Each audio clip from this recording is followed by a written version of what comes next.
can make 147. He said he could, he trains. You know, I have no problem. I can fight anybody on 147. I tried to 154, but you know, when I beat Margarito, and then the WBC asked me, "Are you going to defend your junior middleweight title?" No, give it to them. Never mind. that's too much for me. Right. What did it feel to be hit by? What did it feel to be hit by a 154 pounder? And do you feel like that makes it so fighting these welterweights doesn't feel as? It's different. It's different. You know, amazing. I survived that fight. I mean, he was a lot heavier too after the weight. The night of the fight, I was 148 pounds, and Margarito 165 pounds. What did it feel like when obviously? That's why when the WBC, the commission asked me, "Are you going to defend your title?" No, never mind. Give it to them. I'm going back to 147. What did it feel? You won the fight convincingly, obviously. But what did it feel like to get hit by a guy that was that heavy and that much bigger? Man, I can, you know, I can carry the punches, but the thing is, after the fight, you can feel something, you know. It's too much. It took longer to recover. Yeah.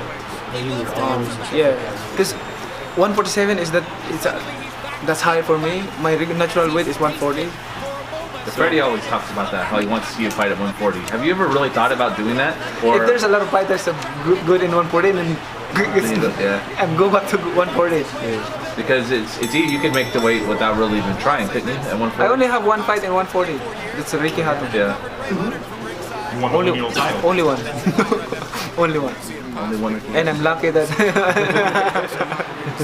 And do you think fighters today are different than when you were coming up? Like do they have it easier? Is it just as tough? There's some, but you know, boxing is still the same. And how you prepare. If you work hard, then the fight will be easy. If you don't work hard, then you will suffer in the ring. That's the principle of boxing.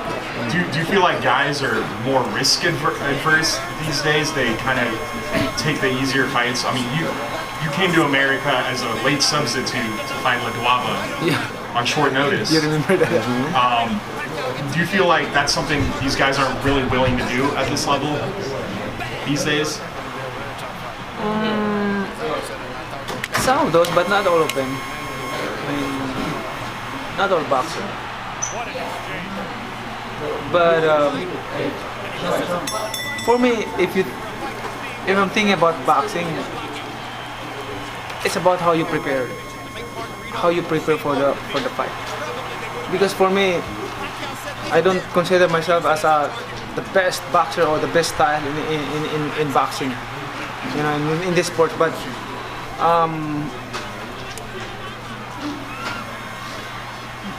I work hard. I punish myself during training.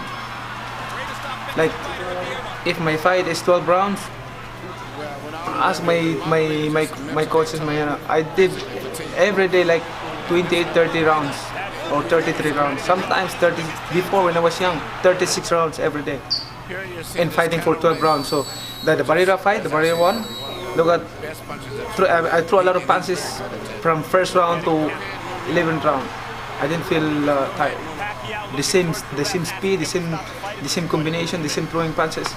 More punches throwing at the later round. Because on that fight, I work every day 36 rounds.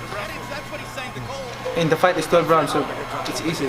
Do you think that's why you're still fighting? And some of these guys that you fought, Miguel Cotto, Eric Morales, all these guys are retired and maybe didn't fight till 40. That you just work harder than some of these guys? It's hard to compare myself to anybody. I mean, I don't know what their feeling is. If they feel something in their body, that's that's what we don't know. Like I said, even me, if I feel something, even a small something that I feel in my body, then I will not continue fighting.